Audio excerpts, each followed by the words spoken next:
Las opiniones y comentarios vertidos en este programa no son responsabilidad de TV Azteca, sino de quien los emite.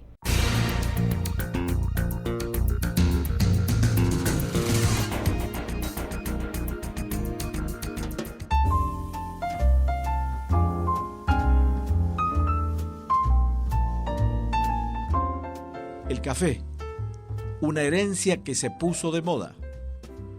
Nunca imaginaría aquel pastor etíope que en el siglo XV vio cómo sus cabras, después que comieran aquel fruto rojo silvestre, se excitaron y esa noche no pudieron dormir.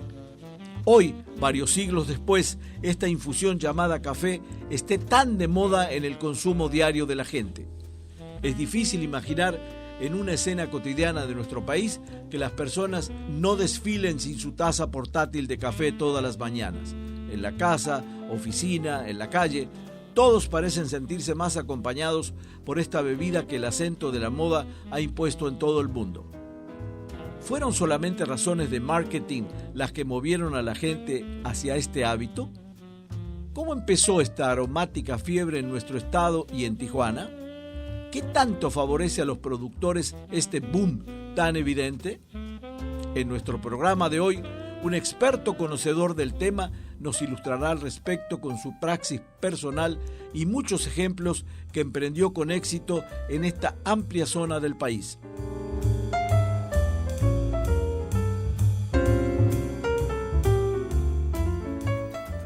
Buenas noches y bienvenidos a un nuevo programa donde pondremos aquí sobre la mesa un tema de interés general y un tema, el de hoy, relajado. Es un tema distinto a que todas las semanas estamos acostumbrados a indagar, a preguntar, a imbuirnos de información. En este caso lo vamos a hacer igual, pero con una especie de pausa interesante que nos brinda esta bebida que tenemos adelante, que es el café.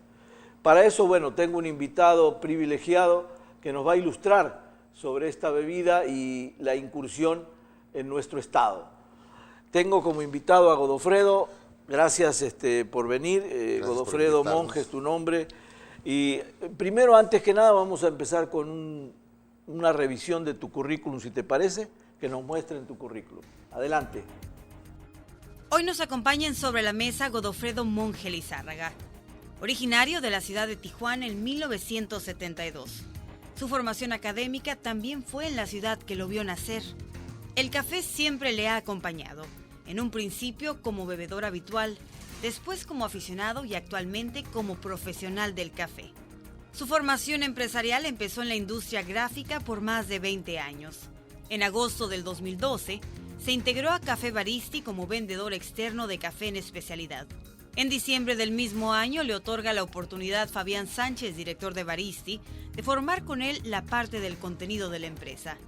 En octubre del 2014 se abrió el proyecto El Hidalgo, en el cual le ofrecen la oportunidad de encabezar. Actualmente, desempeña la comercialización de las marcas de Grupo Baristi. Le damos la más cordial bienvenida. Iniciamos. Ahora sí entramos de lleno al programa, después de saborear un rico café. Y te voy a hacer la primera pregunta, que es una pregunta casi de cajón para estos casos. ¿Conocemos más beneficios que perjuicios que nos ocasiona el café? A veces se habla de que el café es dañino para la salud, por las agruras, porque no te deja dormir, pero por otro lado tenemos otros renglones a favor, que son muchísimos más, donde hablan de los beneficios del café. Pero más allá de todo esto, la pregunta es, ¿cuándo empieza esta masificación del café? Hablábamos fuera de micrófono que tengo más de 40 años de estar en México y era difícil encontrar cafeterías, prácticamente no había cafeterías. En México eran los restaurantes, salvo algunas que otras marcas del lugar donde uno, y voy a decir las marcas porque de todas maneras no tenemos problemas, pero son marcas como fue Linis en México, como fue el caso del tenis, esas cafeterías que eran una restaurant cafetería, pero no como cafetería propia. Y hoy vemos esta cosa masificada, impresionante, que lo vemos en Tijuana y digo, bueno, ¿Cuándo empieza? ¿Cuándo fue el boom? ¿Cuándo explota todo esto, Godofredo? Híjole, fíjate que cosa llama que en sí el café como moda no es como tal. El café se ha estado trabajando para que sea una cultura. ¿Qué es a lo que nos invita el café? Nos invita el café a charlar, a hacer negocio, a compartir, a convivir. Partiendo de eso, que siempre ha sido lo que vive alrededor de este producto y el ser humano, el paso natural era lugares específicos de café, ¿no? En los 60s empieza la primera ola, ¿sí? En 1960, que es cuando el café realmente llega a las masas. Okay. Cuando deja de ser un producto exclusivo, ¿sí? Cuando cualquier persona puede acceder a él. Y eso es por las tiendas de autoservicio. Claro. ¿Sí? Facilitan el poder adquirir este producto. Estás hablando, ¿verdad?, de aquellos años. De aquellos años. Okay. Sí, lo que sería la primera ola. De la primera ola, pues antes era o la cafetería o el trabajo. Ahora te acercan el producto a tu casa. Claro. ¿Sí? Después, que viene muy pegadito la primera ola con la segunda ola, es cuando diferentes marcas, si me explico, tanto al campo como al desarrollo ¿cómo se llama?, del producto, se acercan. En este caso, ¿quién no puede recordar ¿cómo se llama?, el boom que tuvo la Federación Colombiana de Café? Ajá. Y cómo generalizó a un pueblo e iconizó un personaje que todo el mundo lo relaciona con Colombia, como sería Juan Valdez. Sí, ¿no? Lo platicábamos recién, el del famoso señor con el burrito. Sí, ¿no? El burrito que tiene los costales de café. Sí, sí, sí. Que hoy en día, en las fincas lo siguen utilizando por la dificultad que hay de acceso a algunos lugares, claro, a las diferentes partes de las fincas, ¿no? Claro. Y lo ocupan para poder mover este producto. En 1966, Alfred Pitts, en Berkeley, California, genera un lugar que se llamó Pitts Coffee. En su inicio era generar ciertos tostados con diferentes granos y así venderlo. ¿Sí? Se llamaba Pitts Coffee and Tea Leaf. Okay. Entonces, no era cafetería, era un... Inició como un tostador. Okay. Sí, vendía el grano en bolsas. Y las mezclas. Y las mezclas y lo empezó a comercializar. De ahí el paso fue que pusiera su cafetería. Y así empezaron las cafeterías que hoy conocemos. Así que sería la segunda ola, que es fines de los 60. De los 60, 1966 en Berkeley. Okay. Entonces, este sería lo que es el abuelito del café en Estados Unidos. Claro, claro. Sí, el abuelo. ¿Por qué? Porque esto es lo que sucede en América. Si recordamos, en 1901, en Italia, el ingeniero Becerra inventa la máquina de espresso. Claro. En el viejo continente, pues es muy común ver en cada esquina una tiendita de café. Bueno, en Argentina también, ¿eh? En Argentina. En Buenos Aires exactamente igual. Estamos hablando de los años 20 o 30, hay inclusive fotos de personajes famosos como Carlos Gardel, echamos un café en el café Talcahuano o en el café, había cada esquina de Buenos Aires tenía un café, por eso a mí me extrañó cuando llegué a México, en primer lugar, que no se decía café americano, y yo decía, ¿cuál será el café americano? Pero era, ¿por qué el café americano? Y nosotros tomamos un café. Ni siquiera decíamos, cuando ibas a Buenos Aires a tomar un café, no decías, deme un expreso. Decías, dame un café. El café venía de la máquina de expreso. Pues en sí, es por la influencia que tiene Argentina, obviamente italiana. Claro. Hay muchísima influencia italiana. Por lo tanto, la gente cuando emigra, ¿sí?, lleva sus tradiciones, sus costumbres, ¿no? Usos y costumbres, y en este caso pues llevaron la máquina de espresso y ese producto que es increíble, que para mí es mi bebida favorita, ¿verdad? Pero el café americano en sí es simplemente una carga de espresso rebajado con agua caliente. ¿Por qué? Porque a los estadounidenses cuando iban a Europa, a Italia, y probaban el café, se les hacía demasiado fuerte, muy amargo. Ah, ok. ¿Sí me explico? Entonces se lo pedían que se lo rebajaran con agua. En ese momento, pues empezaron a decir, no, es que un americano, ¿no? Ah, ok. O sea, la bebida, la de bebida de americano es espresso con agua. Con agua. Para rebajar un poquito la Pero el intensidad del origen café. es lo mismo. Es un El origen expreso. es lo mismo. Ah, muy bien. ¿Sí? Muy bien. Pues es un tipo de infusión, ¿no? Hay Claro. varios tipos de infusión. Entonces, al momento de que, ¿cómo se llama? Que se genera la segunda ola, es cuando se empieza a cuidar la calidad.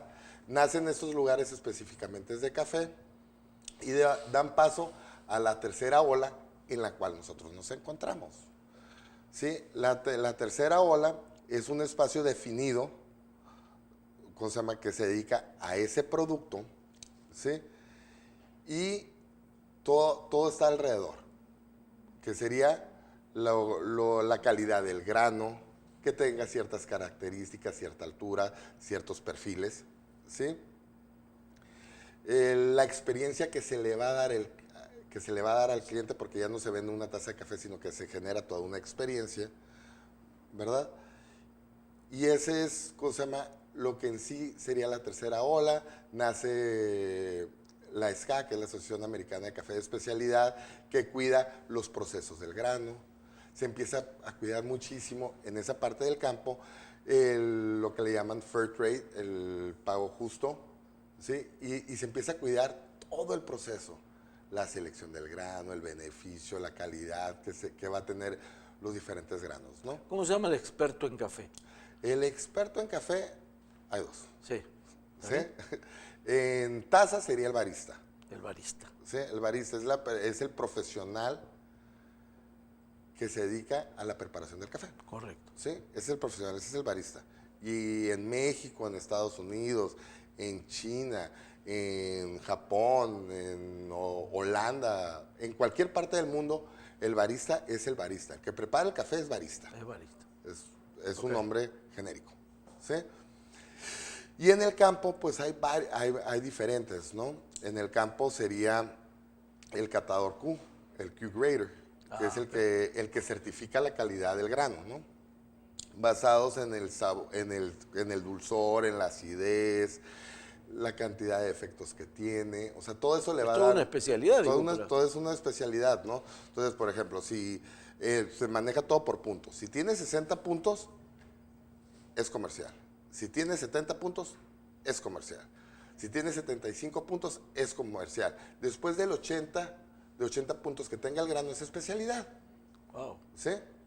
De ahí, y el puntaje es hasta los 100. ¿Sí? O sea, el que pasa de 80 puntos es una especialidad. Es un café bueno. Es un café excelente. ¿Sí? Ya estás dentro de lo que es especialidad. Si estás abajo de 80, estás dentro de una preparación, ¿cómo se llama? Comercial. ¿Qué sería la preparación estándar? ¿Cómo se llama? Segundas, terceras. O sea, ya es lo que maneja los cafés comerciales. Claro. ¿Sí? Por eso se dice que con la tercera ola llega la especialidad. ¿Sí? Nosotros aquí en Tijuana, como grupo, tenemos aproximadamente 12 años. ¿Sí? Pero el inicio de Baristi fue hace 18 años. Se cambió el nombre, pero hace 18 años. Y el director general, Fabián, tiene 20 años en el mercado. Baristi, la primera cafetería de especialidad en el norte de México. ¿Y nació en Tijuana? Nació aquí en Tijuana, en Tijuana. aquí en la zona Río. Sí, tenemos, desde hace 10 años te puedo decir que más o menos hemos formado a 300 baristas. ¿Sí? Solamente aquí en Tijuana hemos tenido un aporte a la cultura de café, ¿sí? Mediante la preparación. Desde el 2001 solamente manejamos, ¿cómo se llama? Café de especialidad, ¿sí? Y nos hemos esforzado y nos hemos concentrado en bebidas y hemos dejado en segundo plano lo que sería la comida. Dentro de nuestro proyecto, lo que figura es el café, es un café de especialidad. Y estamos dando el paso a lo que sería la cuarta ola, que sería la evolución del café. Claro.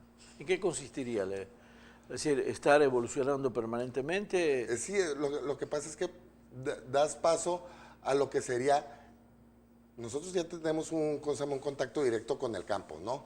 Ajá. Entonces nosotros, por ejemplo, como grupo manejamos lo que es el direct trade o el trato directo con nuestro proyecto que se llama Café con Nombre y Apellido, pero ya es cuando empiezas a trabajar directamente con el productor y apoyarlo, Claro. ¿sí? Dentro de lo que es el campo, te ocupas de sus necesidades, ¿sí? Empiezas a apoyar para que cada vez haya mejor café, ¿sí? Mejor producto. ¿Cómo? Facilitándole los medios, ¿no? Claro. De alguna manera te asocias con el productor. Obviamente, nosotros nos convertimos ya dentro de lo que son las cafeterías de especialidad, simplemente nos convertimos en un vínculo entre el productor y el cliente, donde el que importa y el protagonista es el cliente y nosotros le acercamos al productor para que pruebe su trabajo. Me queda claro, el cliente se favorece porque al final tiene un producto de mejor calidad. ¿En qué lo favorece al productor tener contacto directo, por ejemplo, con Baristi, con ustedes? El pago de su café es un pago mucho más elevado del que puede obtener con una comercializadora, ¿sí? Con una cooperativa. Obviamente que es un mucho mejor trato. Claro. Y aparte que podemos estar monitoreando junto con él la calidad de su grano, apoyándolo para que esta cada vez sea mayor y obviamente que reciba un mayor beneficio económico. Correcto, es más directo, claro. Es directo ya. Es más directo. ¿Cuáles son, Godo, las zonas en México? Yo, por ejemplo, como experiencia personal, hace algunos años estuve en Veracruz y recuerdo muy bien que fuimos a hacer un documental y el chofer que iba manejando, en determinado momento una carretera me dice, baja el vidrio, y el aire acondicionado baja, y nos invade un olor a café impresionante. Estábamos en Córdoba. En Córdoba. Y nos invade un olor a café impresionante y me llevé no sé, ni me acuerdo cuál es la carretera, pero hay un lugar específico en Córdoba que pasa si te invade el olor a café. Entonces ahí supe que Veracruz es un buen productor de café, pero no sé, y Chiapas otro productor. Pues está bien interesante, fíjate, como todo, ¿no? Dentro de cómo llega el café a América, ¿sí? Entra por la Martinica, ¿sí? De la Martinica brinca a La Habana, obviamente que ese es el paso del café. De La Habana entra a Veracruz, como la mayoría de las cosas entraban a América por el puerto de Veracruz, claro. ¿Sí? Pero la primera parte donde se da el café en tierra firme fue en Chiapas. Fíjate. La primera parte donde se da el café en México es en Veracruz. Chiapas era un país independiente. Claro. ¿Sí? Entonces, obviamente que en Veracruz ibas a encontrar café, porque es la primera parte donde se da el café. A diferencia del vino, o sea, el café y el vino son opuestos, completamente. ¿Sí? El vino se da fuera del trópico. Claro. El café se da dentro del trópico. Es verdad eso. ¿Sí? Entonces, en el trópico, donde queda Veracruz, por su latitud y su cercanía con el Ecuador, pues de Veracruz hacia abajo, hasta bajito de Colombia, se da el café. ¿Sí? Es una zona cafetalera. Contestando la pregunta, México tiene 25 zonas cafetaleras de producción. Dentro de estas 25 zonas cafetaleras, son 3 los estados que más producen café, ¿sí? Que sería Veracruz, Chiapas y Oaxaca, ¿sí? Oaxaca tiene 3 zonas, por ejemplo. Tiene lo que sería Pluma Hidalgo, que es un café muy famoso. Está la Mixteca y está la Sierra de Ixtlán, que sería la Sierra Norte de Oaxaca, ¿sí? Hay muy poquito en la Sierra Mayateca, pero en sí es es donde se da el café, para ver puntualizado más o menos por dónde hay café. Sí. Hay un café que es muy, muy bueno, que es de Guerrero, de Atoyac de Álvarez. También ¿sí? En Guerrero, claro. Muy buen café. Para mí, para mi sorpresa, y el que más me ha gustado que he tenido en mis manos mexicano, es de Michoacán. ¿Sí? De una región cerca de Uruapan, ¿no? Específicamente la productora es la señora Andrea Castillo. Entonces tiene unas notas increíbles. Es un café que tiene 91.5 puntos en escala Ska. Es Es un café increíble. Esa escala determina la calidad del La café. calidad, la puntuación. Porque lo que nos están viendo dice que es la puntuación se la da el catador Q. La receta se la da el roast master, el tostador maestro. Y la extracción la hace el barista. Que es cómo sería la cadena de valor del café. Está muy interesante. Es finca, cereza, finca, flor, cereza, selección de grano, ¿sí? La selección de los granos, Sí. se vendría lo que es el beneficio húmedo o seco, ¿sí? Después de ahí viene el secado del café, el almacenado, luego viene lo que es la selección del grano y su receta, ¿sí? Para poder encontrar las notas sensoriales, como te comento, es la especialidad. Y de ahí viene la molienda, la extracción, y el cliente termina con el broche de oro, ¿no? Con la degustación. Todo el esfuerzo de Toda esa cadena. de mucha gente, mucha gente. Ahora, ¿tu experiencia es in situ o es en computadora o es el libro? Pues, ¿estuviste en los lugares donde...? He estado con varios productores, me toca ir a las cumbres de café, me toca estar ¿cómo se llama? En punto de venta y soy el storyteller de la marca. Oh. Soy el cuentacuentos. Sí. Bueno, el cuenta realidades, porque en realidad has visto...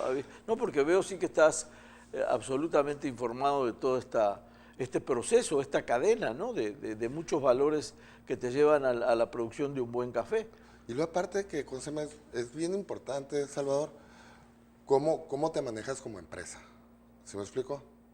Es cómo tratas a ¿cómo se llama? A tu proveedor, en este caso serían nuestros productores, que es gente que trabaja de sol a sol, que tarda mucho en que se dé las cosas en el campo, un año, ¿no? Todo un ciclo para que se pueda dar el esfuerzo, el invitarlos a que se sumen a ganar más, que sean pacientes, que investiguen. Les acercamos, por ejemplo, con el proyecto que te comento de Café con Nombre y Apellido, los apoyamos mandándoles, ¿cómo se llama? Capacitaciones, ¿sí? Claro. Los equipamos, ¿sí? Tenemos el Bean Hunter, el Buscagranos en el interior de la República. Él es ingeniero agrónomo. Entonces les da capacitaciones a los productores para que cada vez sea mayor su producción y cada vez tenga mayor calidad. Claro. Les mandamos equipamiento para que su proceso de selección y su proceso dentro del beneficio sea mejor. Claro. Entonces, cada ¿Y vez es bien pueda ganar aceptado más. eso? O, Claro que sí. No, te pregunto porque hay tradiciones o hay cosas donde el productor se aferra a una manera de producir. Pero es una relación en la cual ellos saben que para producir más y ganar más, tienen que estarse capacitando y equipándose, ¿sí? Es una parte fundamental, ¿sí? Por eso la aceptan la capacitación y por Obviamente. eso comprueban que al final Porque sí es una invitación a hacer las cosas de una manera diferente, ¿sí? Realmente, trabajando con ellos y consumiendo más café de especialidad, ellos cada vez van a estar mejor, ¿no? Claro. Partiendo de que el gobierno no apoya a ese sector, al sector del café. No lo ¿sí? apoya. Pues no lo suficiente. Ah, Entonces batallan un poco, como te comento, con las capacitaciones, con el equipamiento. ¿Cómo se llama? Hay muchos intermediarios, ¿sí me explico? Por lo tanto, cada vez se les sacrifica más su producto. Su ¿sí? la ganancia. Entonces, poco a poco, pues vamos acortando esas brechas, ¿no? ¿Cómo se llama? Acercándonos a ellos. Es muy interesante, yo no sabía todo ese acercamiento tan directo que tienen con los productores, pero me parece muy interesante. Claro que sí. Uno ve detrás de una marca, nunca te das cuenta que hay detrás de una marca, te imaginas una gente innovadora, una gente que llegó un momento y se metió en la disrupción comercial y dijo, no, voy a hacer esto, pero no se imagina todo lo que hay, por ejemplo, con el acercamiento con los productores, que me parece una cosa más que, aparte de razonable, benéfica para ellos, por la preparación, es decir, por toda la enseñanza que ustedes están dejando ahí, que me parece súper positivo. Por eso te comento, ¿no? Aquí ya muchas veces lo que tenemos que ver es que nosotros ya no estamos dentro de un mercado aspiracional, Salvador. O sea, lo que es ya lo que se está trabajando en la cultura del café, lo que te comento de la cuarta ola, es el mercado informado. Claro, claro.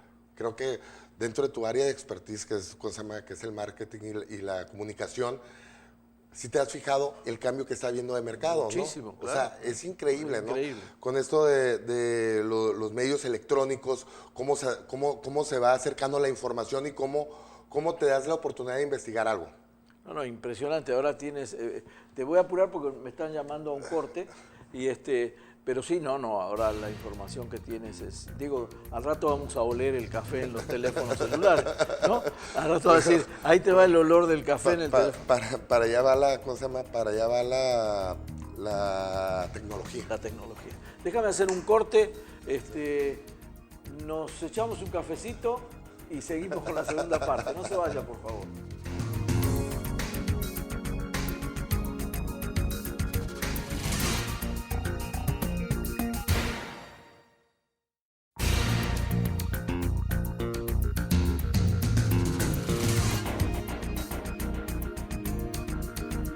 Regresamos a platicar sobre este tema interesantísimo con el experto de hoy que nos está ilustrando muchísimo sobre esta bebida que ya se hizo tan masiva que la vemos en todos lados, sobre todo en la calle ahora, que llama mucho la atención que la gente ande con su vasito, ¿no?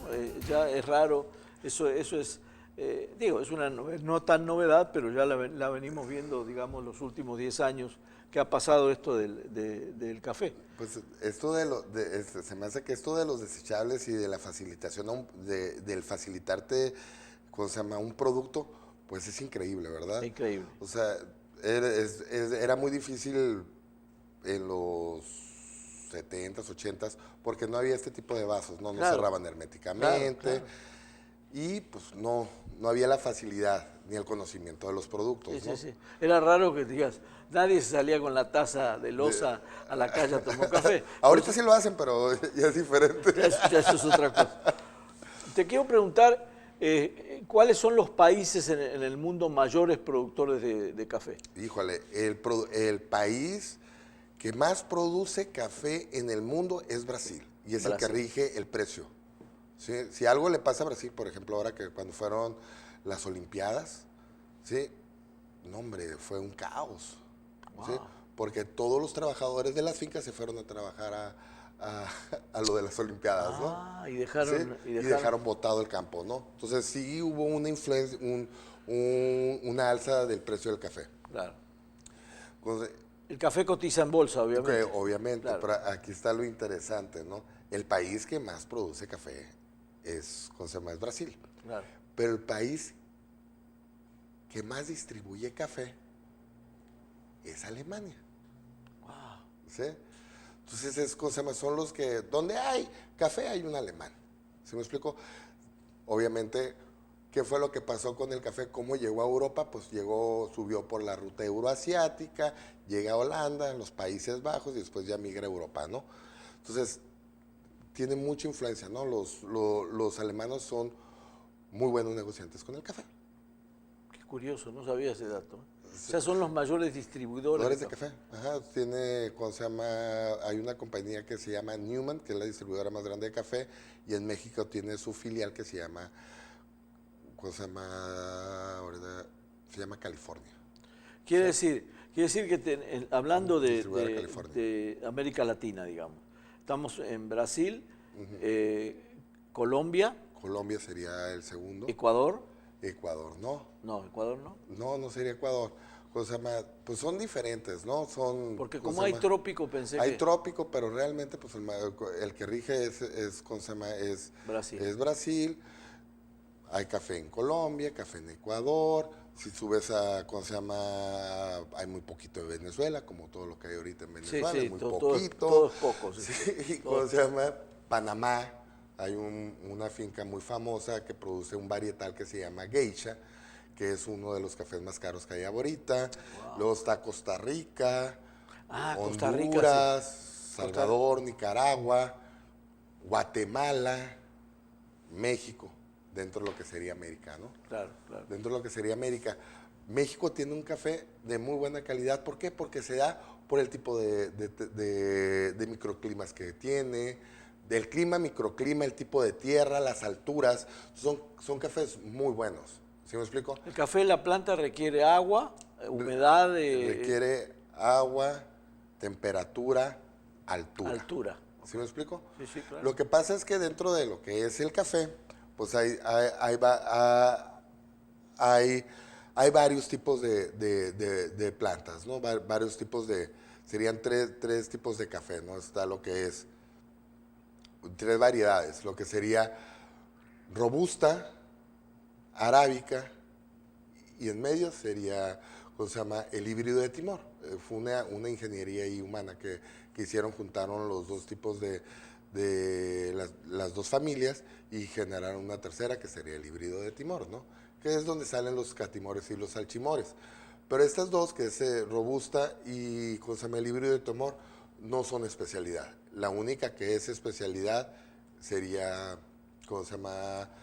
Arábica. Arábica. ¿Sí? Y esa requiere de altura, de microclimas, ¿sí? Para que pueda andar. Entonces, las notas sensoriales que te dan es por el tipo de suelo, por la temperatura que hubo en el año y qué es lo que va agarrando la planta, ¿no? No podemos ser tan contundentes como por poner un ejemplo vago, decir el café de Veracruz es mejor que el café de Chiapas, o el café de Chiapas depende muchísimo de varias cosas, ¿no?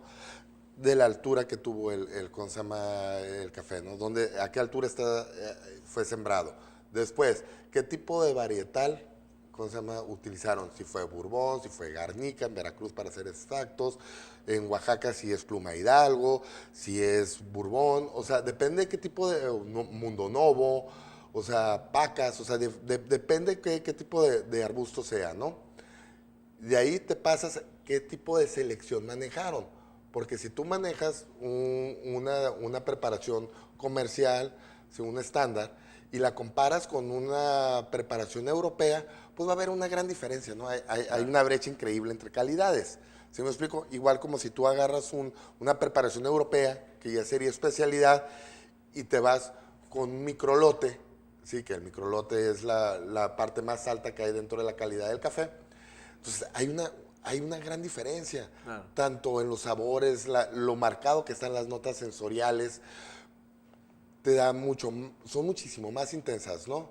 Las otras son más variadas, pero estas están muy, muy marcadas. Entonces, dependiendo la preparación, es, ¿cómo se llama? El grado de calidad que va a tener el café. Nosotros, por ejemplo, yo siempre tuve la duda de decir, los italianos son muy buenos haciendo máquinas, desde automóviles hasta máquinas de ferrocarril. Los italianos son muy buenos para construir máquinas. Porque siempre me preguntaba, decir, las mejores máquinas de expresos son italianas, pero no produce café Italia. No produce, o sea, genera tostados y mezclas italianas. Ah, ok. ¿Sí? Pero por lo regular llevan un porcentaje de robusta. ¿Sí? Empezamos con lo que serían las selecciones. ¿Cómo se llama? El café italiano o los tostados italianos, el café que viene de Italia, no es especialidad porque por lo regular llega un grado de robusta. Puede ser un 5%, un 10%, un 20%. ¿Qué es lo que te aporta la robusta a una mezcla? Lo que te aporta es cuerpo y aroma. Nada más. ¿Por qué? Porque el peor enemigo del café es el tiempo. Entonces la especialidad debe ser tostados jóvenes. Wow. ¿Sí?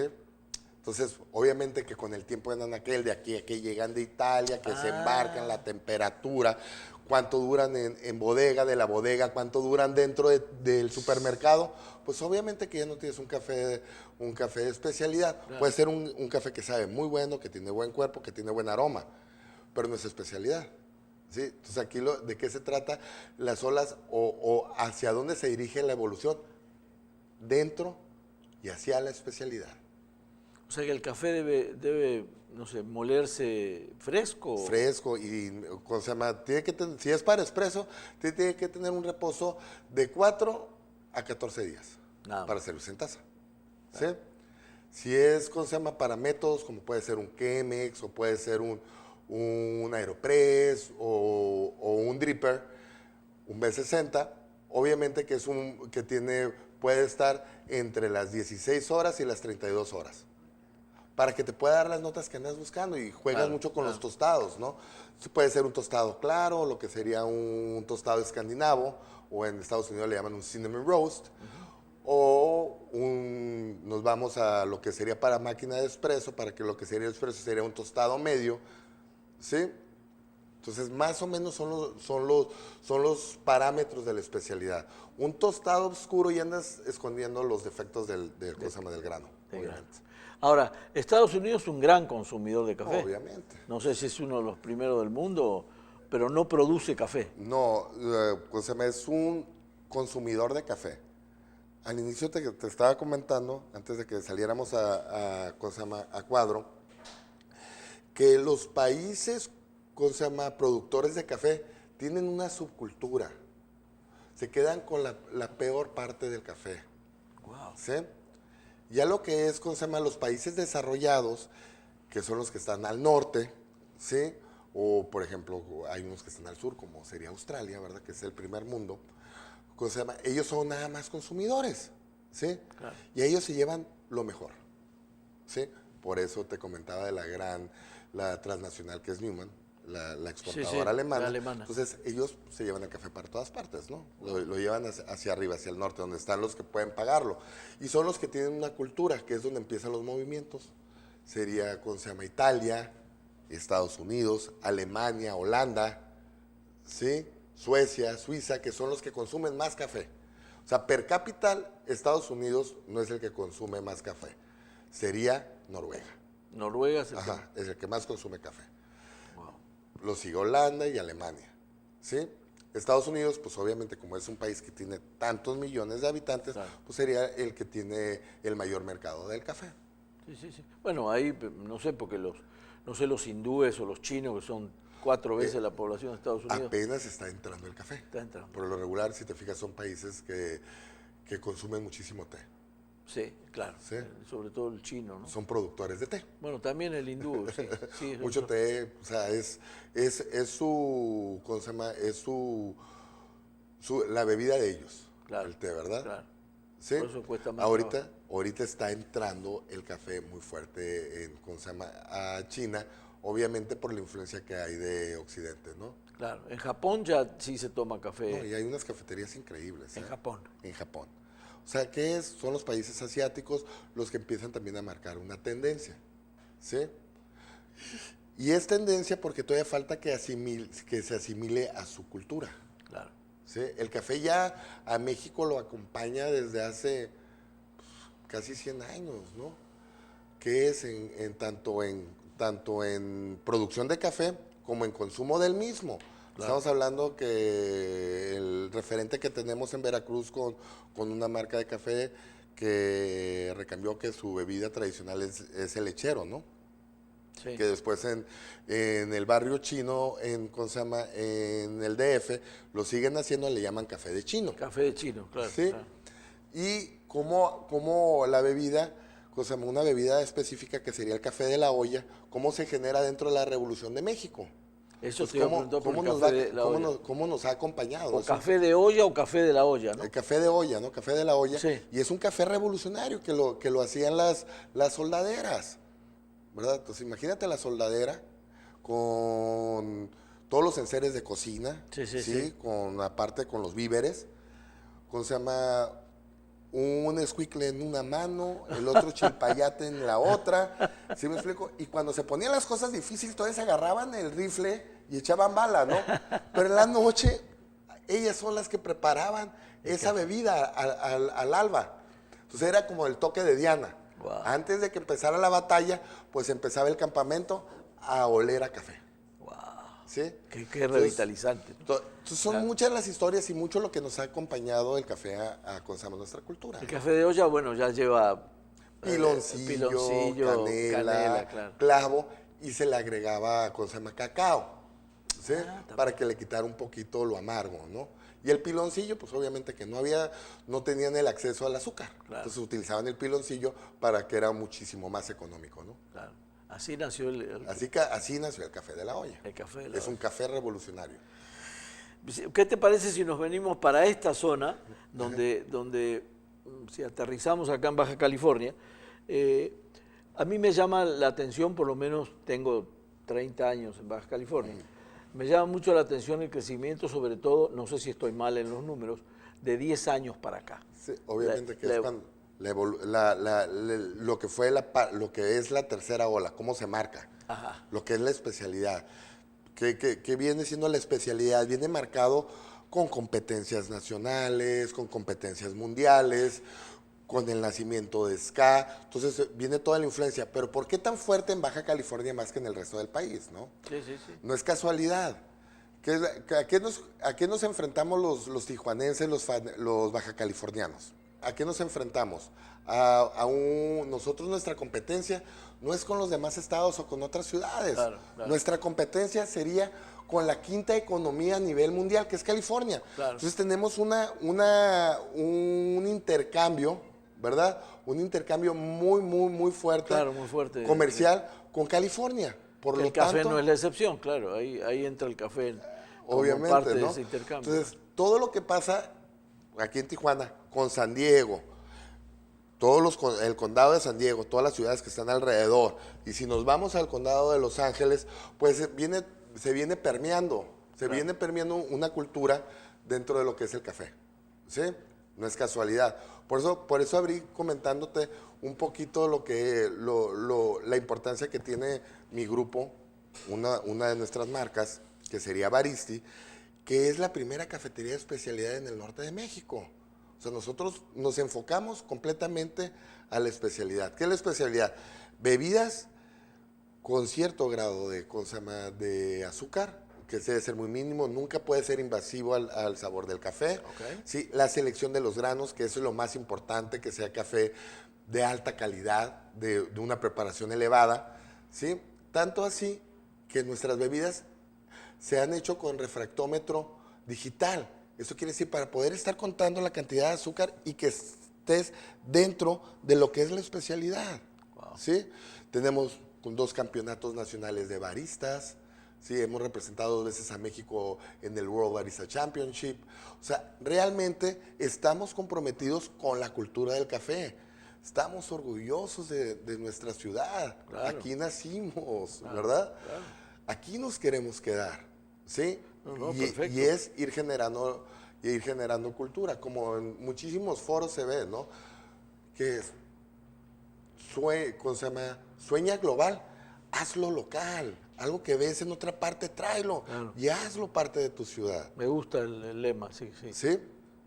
Por eso estamos tan cercanos a la comunidad, con todo lo que hacemos junto con ellos, como sería el cafetón, que acaba de pasar el 10º cafetón, que es el regresar lo que tú nos das a nosotros como empresa, tú que pagas nuestro sueldo, tú que nos haces crecer.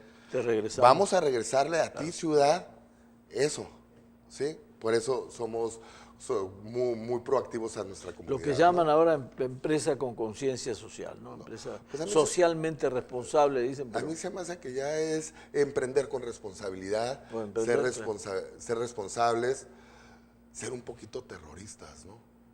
¿Qué es, no? ¿Sí te acuerdas cómo nacieron los independientes? ¿Sí? Los que generaron las independencias. Sí. Luego les llamaron insurgentes, después les llamaron revolucionarios, después caudillos, después insurrectos, ¿verdad? Y ahora son terroristas, gente que quiere cambiar su presente, ¿no? Claro. La vida es aquí y ahora. Perfecto. ¿Sí? Perfecto. ¿Qué le vamos a dejar a los demás? ¿Cuántas, hablando un poquito de sé que la pregunta es obligada en este caso, ¿cuántos negocios, sin decirme marcas, cuántas marcas de café hay en Baja California? En Baja California. Estás hablando de arriba de 100, ¿eh? Arriba de 100 marcas. Y así constituidas en forma de cafetería, marcas en forma de cafetería, es lo que me estás diciendo, ¿sí? Sí, marcas de cafetería. Ay, Sí, o sea, cada ciudad tiene sus marcas, Por lo regular son 6, 7, 8. Tijuana tiene muchísima, su extensión territorial es bastante grande. Caray, yo no sabía. Sí. Con San Mexicali pues tiene sus marcas, son arriba de 100 diferentes tipos de cafeterías. Ya como nombres que suenan dependiendo de qué parte de la ciudad estás, ¿no? Claro. Por lo regular, de pronto, cada sección de la ciudad tiene sus nombres, ¿no? Nosotros abarcamos gran parte del territorio de nuestra ciudad con nuestras 3 marcas, ¿verdad? Y pues obviamente que, ¿cómo se llama? Hay otras marcas que también figuran, ¿no? Ustedes como compañía, ¿cuántas cafeterías tienen en Baja California? En Baja California tenemos 14 cafeterías, que serían 10 Baristi, 4 Hidalgos, y la 15ª sería Baristi Tostadores, que es la que une al Hidalgo y a Baristi, a nuestros 2 proyectos, ¿no? Okay. Y en Sinaloa tenemos 8 meses que se abrieron 2 puntos de venta, 2 cafeterías en Sinaloa, y vienen otras 2 y se está en pláticas para Sonora. El crecimiento es Obviamente. exponencial. Para este año tenemos programadas aperturas de varias unidades también aquí en Tijuana, que es el crecimiento.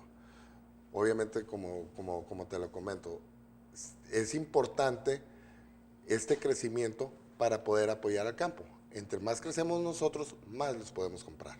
Claro. ¿Sí? No, sí, es evidente que están, yo por lo que ahora nos ilustraste, están muy pegados al productor, están ligados al productor de alguna manera o de muchas maneras, ayudándolo, socorriéndolo y dándole información permanente y preparación permanente, que yo creo que eso levanta la producción, todos nos favorecemos porque el cliente, insisto, tiene un café de más calidad. Es que al final, pues este negocio todas las partes se convierten en una parte simbiótica, ¿no? Claro. O sea, uno no puede vivir sin el otro. Si nosotros no apoyamos directamente al productor mexicano, nosotros manejamos puro café de México, sí, ya tenemos 12 años manejando puro café de México. Entonces, imagínate, si nosotros no apoyamos esa parte, pues nos vamos a quedar sin café. Claro. ¿Sí? Sí. Entonces, O sea que vamos directamente al apoyo, no al rescate. Si no están ellos, no estamos nosotros. ¿Y de dónde vamos a traer café? ¿Somos competitivos en cuanto al café acá cruzando la frontera, que podemos tomarnos ¿En calidad? En calidad y en precio? No, en precio estamos muy por debajo, ¿no? Muy por debajo. Sí. En calidad te puedo decir que por lo menos, por nosotros, te puedo decir que tenemos los mejores granos a más de 1000 kilómetros a la redonda. ¿Sí? Tenemos unos granos increíbles, sobre todo lo que es la trazabilidad, la calidad del producto, lo que es las preparaciones de los mismos. Estamos muy por arriba de la media, ¿no?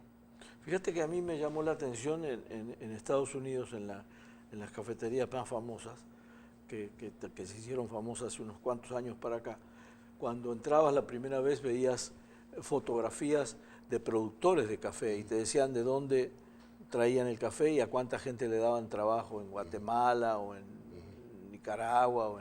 Mostraban un poco lo hacían público, de alguna manera una publicidad para saber que ellos estaban apoyando. No sé si ustedes hacen lo mismo. Nosotros en sí, la fotografía del productor como tal no, ¿sí me explico? Pero sí te mostramos el proceso. El proceso, ok. Sí, no el origen. O también hablan del origen. Hablamos del origen, okay. Dentro de nuestro producto. Dice el nombre del productor, okay. La altura que tiene su finca, el tipo de varietal, las notas sensoriales, tanto las notas de cata, nariz, gusto y retrogusto. ¿Sí me explico? La puntuación esca que tiene. Sí. O sea, sí es muy importante. Pero poner un rostro... No, yo no me refería a las caras. Me refería exactamente a plantaciones, gente de espalda produciendo café, levantando café. Claro que sí. Eso era lo que... Porque, digo, es casi una obligación ahora, y desde hace ya unos cuantos años para acá, de que la mayoría de productos tienen una cantidad de información impresionante. Una lata de tomate, por ejemplo, antes era la lata, el logotipo, el peso y ahorita factor nutrimental. Y ahora factor nutrimental, exactamente. Entonces, por eso yo decía en el café, como no puedes en una taza poner toda la información, sí ustedes tienen información a la vista, inclusive claro en tu página, me imagino que tienen página. Tenemos el nombre del productor, casi hasta el contacto, porque pues al final del día somos ¿cómo se llama? El vínculo. Okay. Si nosotros en una parte del proceso no lo desarrollamos bien, estamos poniendo el nombre de ese productor no muy en alto, claro, en entredicho, claro, ¿no? claro. Entonces, por eso siempre hablamos con nuestro equipo de trabajo del esfuerzo que hace el productor, cuánto es lo que produce, cuáles son sus condiciones de vida, Eso es excelente. y por qué lo estamos haciendo. Excelente. Y a su vez, cuando un cliente nos pregunta, le damos una información sobre ese productor, en qué región está, casi hasta su número de calle, man. Qué bárbaro. ¿Sí me explico? ¿Por qué? Porque es importante dar esa información. ¿Por qué? Porque viene el mercado informado. ¿Sí? Tiene transparencia. Entonces, en la comunicación con la intención de nosotros es, tú, señor Ciccone, ¿sí? Eres el dueño de la empresa. Eres el que paga nuestro sueldo. Claro. Te queremos dar toda la información. Lo haces partícipe. Y te voy a hacer una invitación diaria cada vez que vayas a nuestro punto de venta.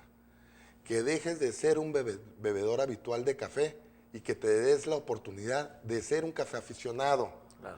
el cual me cuestiones y cuestiones a las demás empresas qué es lo que te están dando. Claro. ¿Para qué?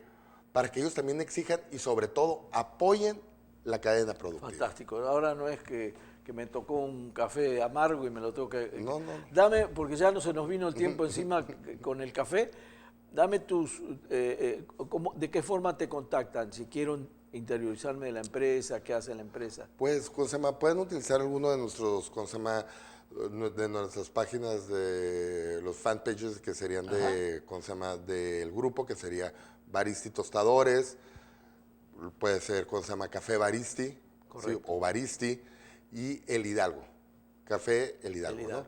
¿Qué es? Es la parte donde estamos un poquito más activos, que contestamos cualquier tipo de preguntas que tienen como clientes, o pueden acercarse a baristitostadores.com, que sería el dominio del grupo, ¿no? La verdad me dejaste pasmado con tanta información, fantástico. Seguiremos tomando café y platicando de café en un futuro. Claro que sí. Te agradezco muchísimo. Y ¿qué más te puedo decir? Que el café es delicioso, es muy bueno, me consta. Y sobre todo para abrir la invitación de que consuman más café de especialidad de México. Okay. Hay que apoyar a nuestro campo. Claro que Somos sí. México. Claro que sí. ¿Sí? Gracias. Bueno, muy bien. Apoyando a México y al café, nos despedimos hasta el próximo programa. Gracias por su atención. Buenas noches.